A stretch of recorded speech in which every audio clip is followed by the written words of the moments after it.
Má ơi, chừng nhớ ra thì chính tay con đã cắt tóc của con rồi.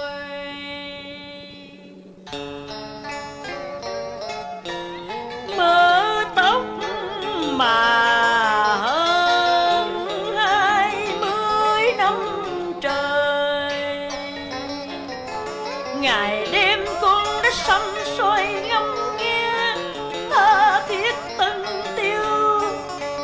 Nay nhìn mớ tóc kia rời khỏi mái đầu, lòng con đòi đoán từng cơn.